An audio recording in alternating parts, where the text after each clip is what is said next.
I remember leaving with my mother to take the midnight train to go from Taipei to Kaohsiung. And I remember staring out the window and reflecting upon what I was leaving behind. But it was wonderful also that we were going to be going to America and being reunited with our father. I never met an American before I came to America. And yet I knew. Somehow, I knew, like everybody else knows around the world, that America stands for freedom and opportunity. Every day, often with little more than hope to guide them, people from around the globe are inspired by the promise of America to leave their homes behind and come here for a fresh start, each drawn by what poet Emma Lazarus called their yearning to breathe free.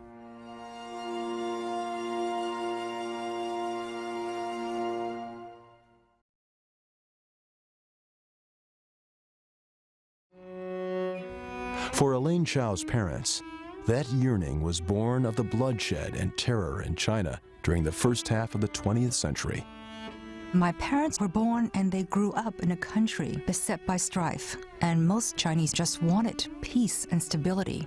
Peace to be able to lead their ordinary lives, but there was never peace, there was never stability. James Chao and Ruth Mulan Chu, Elaine's parents, were born in the first chaotic years of the Chinese Revolution. Before they were even teenagers, each had witnessed the impact of civil war and the Japanese invasion of China. By 1949, when communists seized power in China, James and Ruth were among the thousands who left the mainland for the tiny island of Taiwan. There, the handsome merchant marine searched for the shy young woman he'd met in China a year before. And when he found her, he asked her to marry him. She said yes.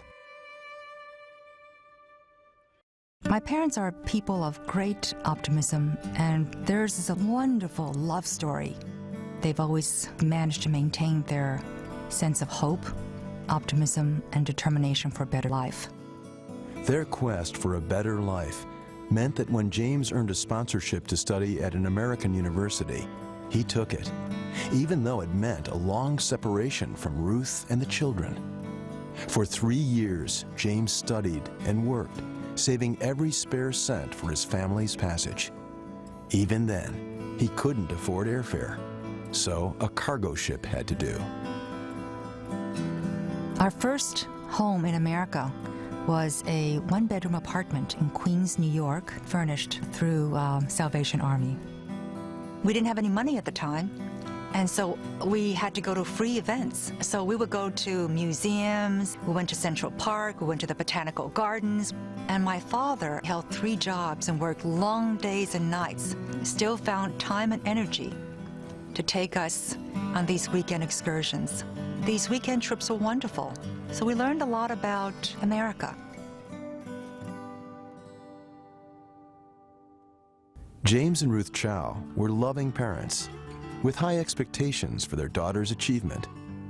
With their family always behind them, Elaine and her sisters thrived, both inside the classroom and in a wide range of activities outside.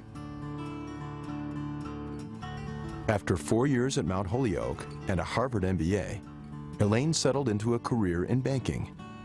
But it wasn't enough. She craved new challenges. So when she learned about the White House Fellowship Program, she explored the opportunity. I think my sense of adventure prompted me to apply for the White House Fellowship Program because I wanted to understand how our government worked. Chao's first glimpse into the inner workings of government was exhilarating. President Ronald Reagan's White House was exciting. People were filled with purpose, passion, and vision. And Elaine Chao began to be noticed. Her first appointment to the Maritime Administration became a springboard to greater public service. In rapid order, she served as chair of the Maritime Commission, followed by appointment as Deputy Secretary of Transportation. I took a leap of faith. I wanted to make a difference. I was curious. I wanted to learn. So even though I wasn't 100% sure that I could do the job, I wanted to try. For Chao, it was just the beginning. In 1991, during an historic time, President George Herbert Walker Bush tapped her as the first Asian American director of the Peace Corps. President Bush had a sense that the former Soviet Union was going to fall, and that the Peace Corps could be effective in people-to-people exchange and diplomacy to help them adapt to a new world. As director of the Peace Corps, Chao saw firsthand that volunteers could make a difference in the lives of countless people just by reaching out in friendship. In 1992, the United Way of America, one of the nation's foremost charities, was rocked by scandal. When its board asked Chao to step in, she couldn't say no. I've been a volunteer all my life. I didn't want to look back and think that I, who loved philanthropy and the volunteer sector so much, did not step up to the plate when a venerable charity such as United Way was hurting. Then, in the midst of a career-driven life, Elaine Chao's personal life headed in a new and unexpected direction. She had known Kentucky Senator Mitch McConnell for several years, but in 1992, their acquaintance turned to more. I never thought I would get married because I had gotten to the stage where I was 39 years old and in pops Mitch McConnell in my life. I just liked him because he was a person of great integrity. He was very thoughtful and he listened, and I feel very, very blessed. I've been able to find my soulmate, my best friend, and someone who I really respect. Elaine Chao had devoted her adult life to service in one form or another. And in 2001, a new opportunity appeared when President George W. Bush appointed her U.S. Secretary of Labor. Elaine Chao believes deeply in the American dream because she has lived it. Her successful life gives eloquent testimony to the virtues of hard work and perseverance and to the unending promise of this great country. The shy Chinese girl, who hadn't known one word of English when she arrived, was now Secretary of Labor, the first Asian Pacific American woman ever appointed to a president's cabinet. Elaine Chao was the new voice for American workers. And a demand for qualified labor that is so great that all historical barriers of race and disability are almost irrelevant. So you might ask, what's the problem? It sounds like a utopia. And yet, unfortunately, as of this moment, it is only a promise that we must work to fulfill. And I'm the Secretary of Labor for the United States. And so we are involved with Job Corps. Who's going to show the secretary how to prepare the sauce? Who's it going to be? You are? I want someone patient and nice. I can smell the curry. Yeah, it smells good. Put that in. 14 ounces. I try to encourage the people in the department to realize how important they are in the lives of people they're serving. That is not a piece of paper that's just lying on your desk. It is someone's life who is on hold. I come from an immigrant community as well.